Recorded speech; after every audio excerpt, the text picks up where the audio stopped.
Thank you all for coming. I'm going to get out of the way. So we're going to start with is that Jim? Jim's not here. Jim didn't show up, right? Okay. I did the roll call. Right. I'll get out of the way and let you enjoy. All right? Good evening. I'm Randy Bridgeman. I'm going to read a poem on page 8. This poem is one of a series of poems in my new book called The Not So Happy Hour Poems, which is about growing up in a family with parents who are alcoholics, which was kind of a blast, really. All right, so it's called Truth or Consequences in Wichita.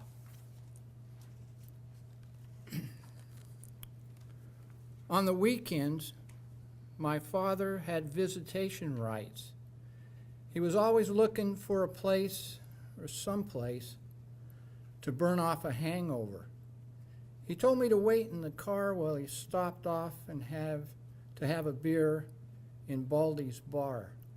It was 102 degrees in the shade, and I grabbed the ball on the steering wheel and imagined I was driving with the windows down in a white t-shirt and jeans cuffed at my cowboy boots. My mother pushed up close in the seat beside me. I turned on the radio and pushed the metal buttons going between the sad song country stations. She'd drink herself to sleep, too. He'd leave me alone out there for hours. Nowadays, he would have been arrested. Sometimes we'd just sit in the parking lot at the Save a Penny liquor store at the corner of Brownsville and 9th. He'd drink brown bag beer and me a Fanta orange pop while we smoked roll-your-owns and watched the losers coming and going. What I remember of my mother is her spit-wet hands slicking down my cowlick before sending me out the door to my dad. Those hands that folded twilight into paper airplanes that made nights fly by. And how, when she told me that I was just like my father, it was not in a good way. Thank you.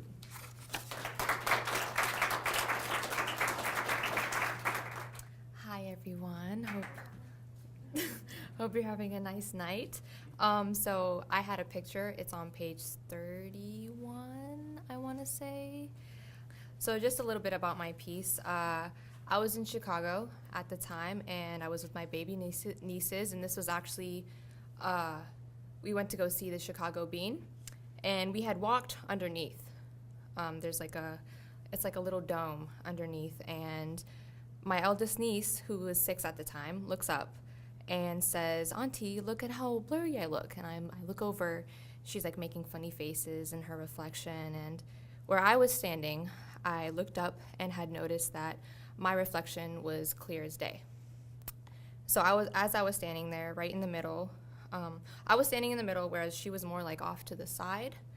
And walking around, I had realized that no matter where you walked, it was only when you stood in the center that you could see your own clear reflection.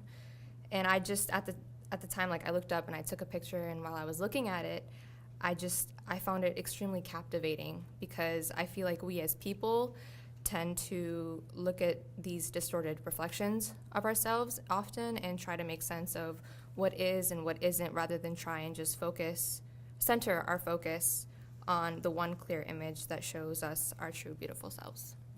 And that's all. Thank you. Good evening.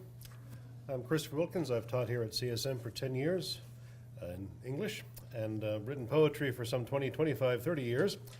And Wajd, the poem you'll find on page 33, comes from an old collection written in graduate school when I studied religions quite seriously.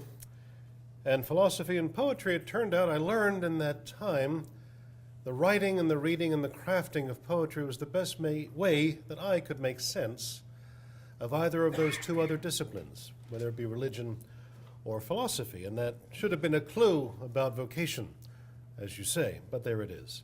And this poem is from an Arabic word, which I may have mispronounced, and if so, sorry, I've forgotten much that I used to know, that refers to a mystical ecstasy or an ecstatic trance, as a Sufi might engage in, or others who are trying to find in the way that you can make the body and mind connect more deeply with the things of the world around them, to see what is possible in what is, and see all the possibilities, if it could be, at once, and begin, as you might say, with that, and see and feel, hear and smell, and all the rest, what can be.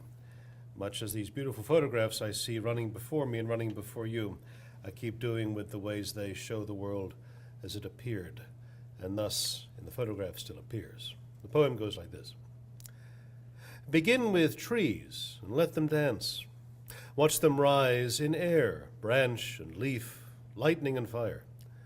Begin, if you like, with a fire and smoke dance in midair. Either way, a crown expanding. Wood lives, or once did. It burns or remains as table, statue, stave, barn, yoke, or roof beam. Alive it can flower. Dead it can build, or rot, or burn. Let it flower in pink or blue, and then begin living, tree. Begin living, tree. Begin with the boughs and twigs budding and leafing in the air. Begin with air. Begin to match unfire with fire. And when it begins, begin to count. 1, 2, 3. Begin to count. Yes, begin to count. Yes, yes. Begin to count. Thank you.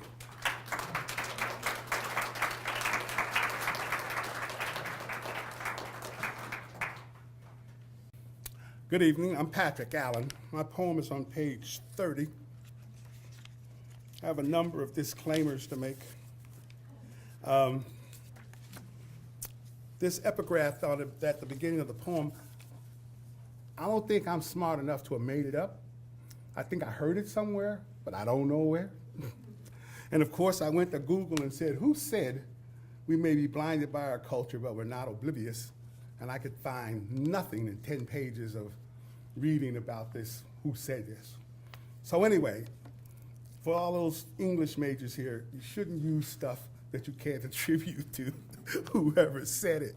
But in this case, I'm going to claim it because I don't remember who else said it to me. Anyway, and the other thing about this poem, I was really uncomfortable about it because it's kind of a scolding poem, and I thought I was past that, but apparently not. But the poem is called American Racism, and it came from an argument or a discussion we were having once with another colleague, and they were talking about the fact that, you know, if you grow up in something, you're not aware of it, and it just permeates everything. And that's where this idea that we may be blinded by our culture, but we're not oblivious. And so, stanza 1 says, fish have no reason to question water. It is there, was there, always will be there as far as it knows. What can it know beyond the isness of what is? And yet it responds to the currents and eddies of the water's flow. It swims away from the too hot or too cold. It avoids the red tide that blooms in the bay each summer. Part 2. How can you claim you did not know? Did not feel a disquiet at each reported death? Did not think beyond a moment about those who shouted and screamed? You walked in your privilege, averting your blinkered eyes from what you willed not to see. Will to not see, okay? As Baltimore burned.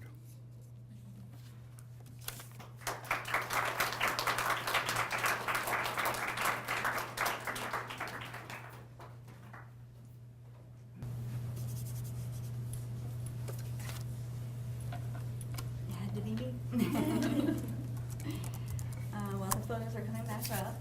My photo is on page 12. There it goes. It zoomed on by. My photo's on page 12. I named it Hidden Beauty. I was with my mom. She was at one of her pet sitter clients, and she happened to be on a 1800 farm. It was a 1950s house that was on the property, and while I was waiting for her, I walked around, took pictures of various different things of the farm, and once I came around this old shack was this beautiful jaguar hidden very deeply in the ground, and I just had to treasure it, that hidden beauty, and just really capture it at that angle, that nice in the front. That's bringing it back to life. That's why I call it Hidden Beauty. Thank you.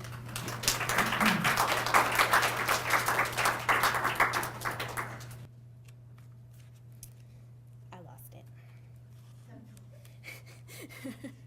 I know it's in here somewhere. Thank you.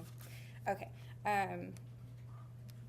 So my poem is part of a collection of pieces we did for our women's writers course this semester with Miss Heinhorst. So the next few will be part of that section. Mine is on 17, and this is kind of my being a young, newly married wife. A lot of people tend to ask you, gee, when are you having kids? So this is my snarky remark and answer to this question. Someone asks, when are you going to have children? 5 years of marriage, isn't it about time? I say I have raised them. One has 2 lovely children, 7 and 9. I love being called auntie, even if I don't see them all the time. One is overseas teaching in kanji. I taught her how to drive. Might have been illegally. One just got her GED. I bribed her with cookies to call me mommy. Someone says, you have grown children already? Aren't you only 30? I say my mother left them to me. My mother left me her children, my sisters. I did my time. Now it's my turn to relax and enjoy the sunshine. Hi, I'm Elaine Batty, and sometimes I write poems, and sometimes people like them, so my poem's on page 13. Here it is, a small poem by me. In morning fog, the songbird's chorus rattles my bones, and the sun is beginning to shine brighter. I am enjoying my own company, finding peace. Hello, my name's Camille, and my poem is on page 16. There seems to be this really large lump in my life, like that which causes cancer or one that possibly could bring life. I find it hard to decipher just which kind of lump it is. I hear over and over time heals all things, and as of right now that seems the only solution. I can't help but wonder as time goes on, will I become weak and frail and have to face this dreadful fate, or over the next few months will I blossom and enlarge with so much life that I begin to feel a purpose unexpected. Life has a funny way of making left turns and making things go back right. Hello everyone, my name is Joseph. Most people call me Joe. My poem is on page 20. But when I wrote this poem, I was starting to feel burned out because I recently got a real job and was working 9 to 5 Monday to Friday on top of being a student. So here's my poem. Time. The clock alarms at 6:30 a.m. The jagged, sharp, relentless, blaring noise awakens me. 30 minutes till the day begins. Sleep still in my eyes. I crawl out of bed to start the daily routine. Breakfast, 20 minutes left. Dressing, 15 minutes left. Brushing my teeth, 10 minutes left. The time for my commute arrives, 0 minutes left. I work 9 hours and the day repeats. The clock alarms at 6:30 a.m. Thank you. So the 4 students that you just saw are my students, and I'm so proud of all of you who came and read, and it was so much fun to do this with you guys. We did it. We did what we said we were going to do, and it's awesome. My poem comes from the same time. I journal with them for the first 6 minutes of class on Mondays and Wednesdays, And our task was to find a piece of writing from our journals that we could submit to the magazine. And so I didn't cheat. I went into my journal that I use for class, and I worked with my students. And once you hear the poem, you're going to know that it was kind of hard for me to talk about this topic with my students. But they helped me, and it's awesome that you guys are here. It's Morning Song, page 22.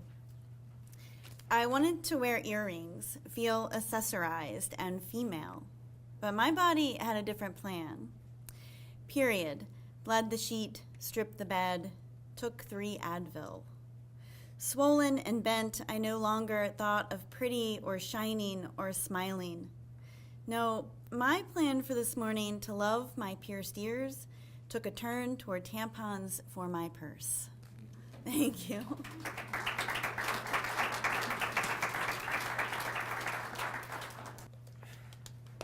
Hello, my name is Thomas Donahue. I wrote this short story, which is, thank you, 24. 24. And I just want to give a, pardon me, give a quick thank you to all the people at the CSM English Club who helped really grow this story and encouraged me to put it out there, especially those of you who have joined us tonight. Better now. I can't stop eating all this butter. It's just so goddamn tasty.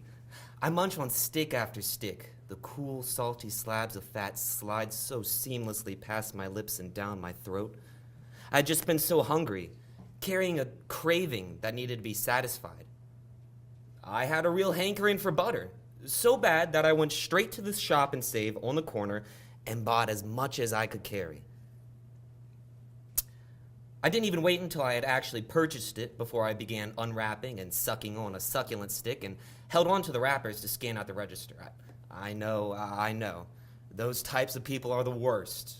The ones who hand the cashier an empty bag of chips or a greasy ball of butter wrappers to scan. It just always seems so trashy to me, yet here I am, profusely apologizing to a shocked teenage boy at the register for not thoroughly licking the wrappers clean before handing them to him. What can I say? I was hungry for churned dairy solidified into block form. Disclaimer, I don't actually know how butter is made, just that I love it.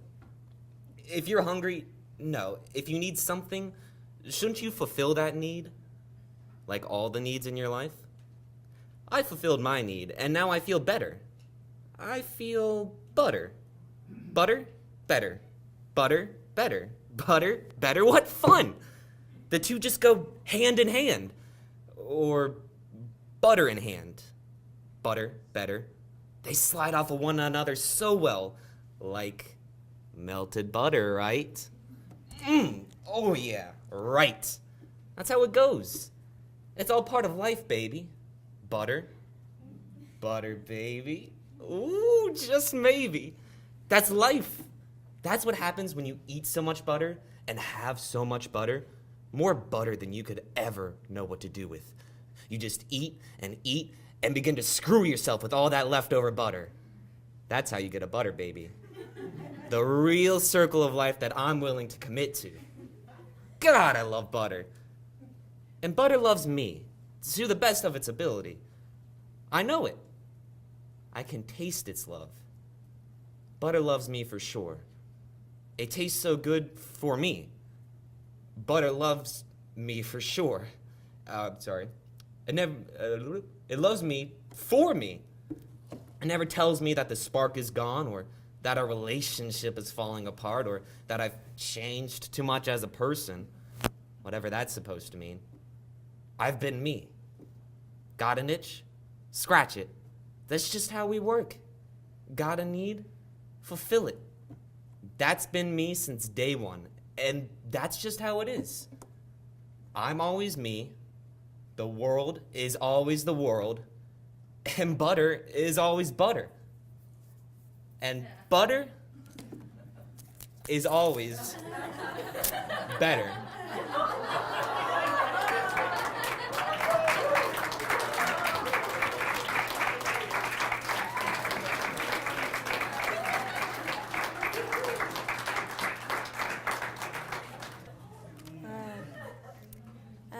Hello, my name is Raisa. My poem is on page 6. Lessons. Oh, don't you remember? You know, we've been here before, when the summers of our childhoods seemed endless and these stories were our lore. Remember when the lessons they taught us became embedded into our skulls, writhing, etching words into thoughts, like graffiti painted in colorful spray cans on the white and black walls of chalkboards and unmoving boxcars, on the blank slates of dead windows and the cold, unforgiving cement walls. Unlike the lessons our mothers told us, written in knives, carved in the back of our minds, first on young trees planted in symmetrical lines to be harvested, drawn in endless beaches of sand to be washed away by tsunamis, sculpted from the dirt, mud on the ground, trampled by the stampedes of ambulances and fire engines and effectively dousing water on a burning city. Now our heads are empty, only our hearts are full.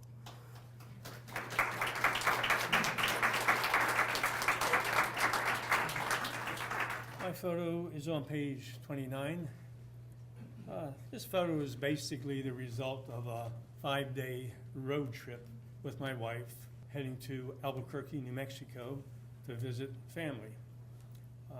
It was a long trip, but really many beautiful sights, especially along old Route 66. So once in Albuquerque, just a very short ways was an area called the High Desert on the foothills of Sandia Mountains. And it was just a beautiful, lovely sight. Saw the image and thought I'd take a photo. Thank you.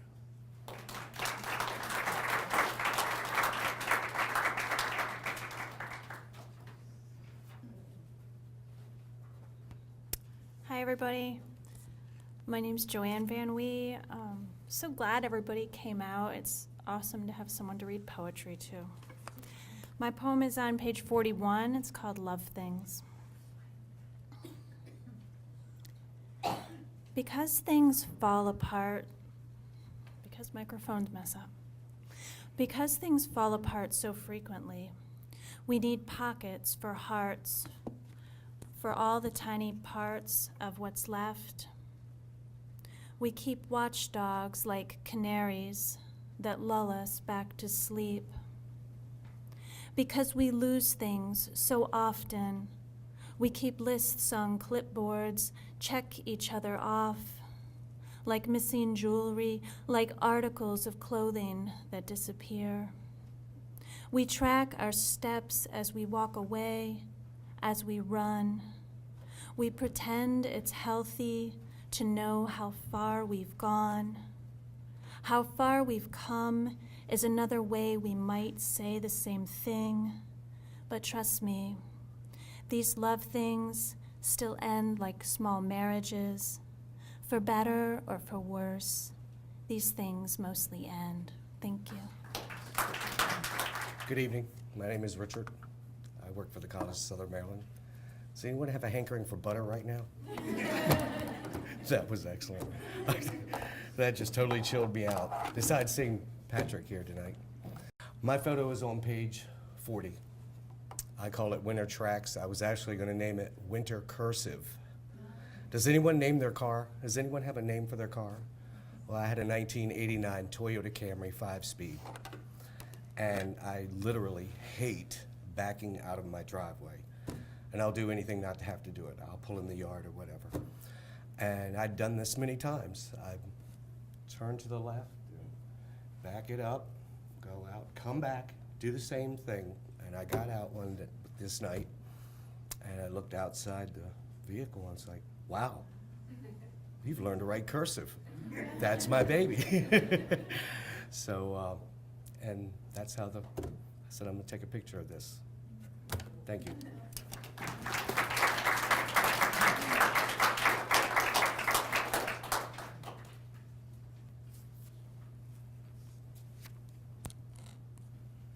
Hi, I'm Kate Lassman. I also work here at the college, and my short little poem is on page 42. It's called October Leaves. An October wind whirls through the grove of lindens with a laugh-like hiss. Showered in the yellow leaves, I reach to try to catch one.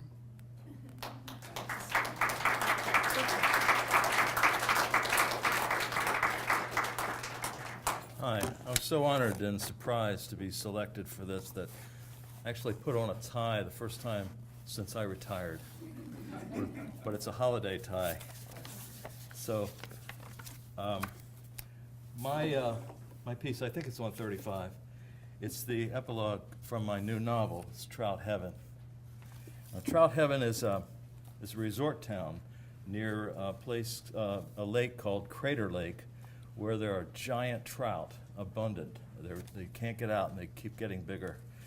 And there's a resort there, and the PR director, executive, Tina, and a reporter smell something rotten about this resort. It's not a good place. And so as they try to resolve this problem, they kind of put their love for each other aside until the end.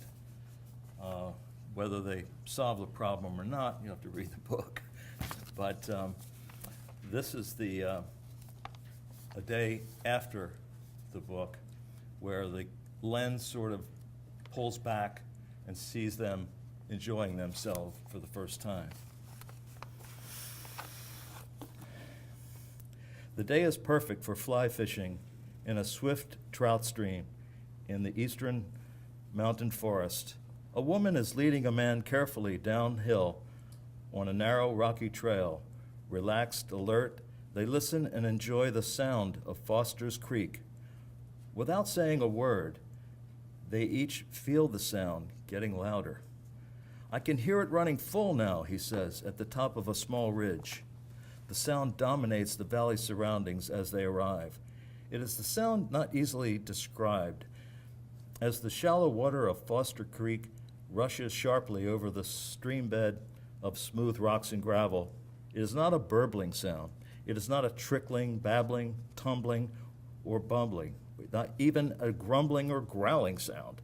It is all of it. It is a fly fishing allegro dominating the woods as they arrive at the stream.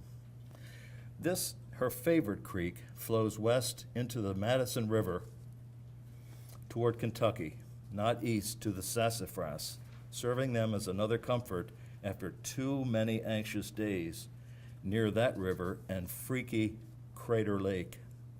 The change is simply psychological. They stand and admire the gray-green, cool water splashing up in frothy white patches and swirling arches of the flowing current that reflects flashes of the warm afternoon sun. For a few moments, they peer into the streaming water's uneven surface and adjust their vision underneath, hoping to spot trout preying for bugs or moving from spot to spot. They separate to start fishing. Free of worries, souls at peace, they will play in the stream until dark before walking back up the trail to Smoky Joe's Cafe for supper. They wear no traditional fishing waders. They carry no heavy gear. They each have an insulated catch basket across their shoulder, fly fishing poles and flies in satchels. They plan to get wet and enjoy it, wearing only tennis shoes, t-shirts, khakis, and baseball caps. His, New York Mets, hers, Pittsburgh Pirates. It is not a planned fishing trip. Spontaneous is always best, she says. I agree, but will the trout like it? He asks. He cups his hands to give her a tempered shout as they separate. He tries to annoy her with, but will you spook the rainbows with your orange sneaks? And hey girl, better tuck in that hair. They know you with that red flag waving behind you. Don't want to give me an advantage more than I already have. They laugh quietly. She says, they will more likely be spooked by you, stranger, not me. There is clear purpose to her movements as she treads from boulder to boulder, along the stream bed. She reacquaints herself with her favorite fishing hole ever since childhood. She whispers to still hidden Trout, "Let's show him that the state teen champ still has it, ladies." He watches her and guesses as much. She is out to outfish him, but he'd rather admire her ways. She points the 9-foot flexible fishing rod up and away from her body, and with the grace of a ballerina and the strength of a gymnast, she then whips it straight overhead 5 times before throwing it out, each time extending more line. The relatively small backward and forward motion of the fly rod sends the line streaking through the air. With a small plop, her feather-light fly and hook drops 50 feet exactly where she intended. It is a small section of the creek where trout are more confined, and as her theory goes, will more likely be hooked. But the winding stream is also bordered with overhanging swamp birch, maples, scrub willows, and service berries. She has told him time and again to cast high to avoid snagging the branches. Still, his first cast does not arch straight, and it hits light pink rhododendron flowers hanging over the stream. He whispers to himself, "Hope she didn't see that. Oh, damn, she did." She laughs at him until her line tugs tight against her wrist. Her spinning reel whizzes. She's got the first hit, where she had tossed the fly by a whirling pool of water beside a large boulder. She tugs, lets out line, tugs again, spins, tugs, spinning out less line each time as the rainbow trout fights, splashing and flipping about on the surface. She nets it, unhooks its jaw, and gently lowers it into her basket and closes the lid. Tina catches 3 more at her favorite hole before Hank lands his first trout. No matter. He has been continually watching her, thoroughly entertained, and totally unconcerned with her competitive prodding and joking. He is truly contented, having already landed the best fish of his life. Tina O'Leary. Thank you.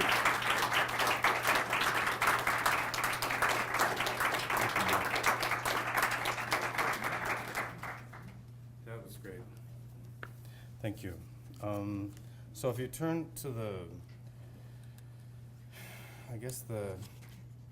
second page of the book, I want to just acknowledge the help that we've had in putting this magazine together. So if we could just have one round of applause for all the editors and editing assistants and production and design, because it doesn't just happen by chance. I mean, there is a lot, and I think the thing that I'm always most gratified by is the fact that all we have to do is ask people to send in poems and stories and photographs, and they just keep coming in. So there's a desire for it, and we're very, very honored to have the chance twice a year to showcase and feature the poetry and the stories and the photographs from the people not only in the book but who've read here tonight. So I want to thank each of you who've come, and can we have one more hand for all the people who read tonight and talked about their work. Finally, there's good food in the back. You should grab a drink, grab a cookie, grab a pretzel, hang out for a little bit, and we'll talk, and grab as many magazines as you like. There are plenty here, and thank you all for coming.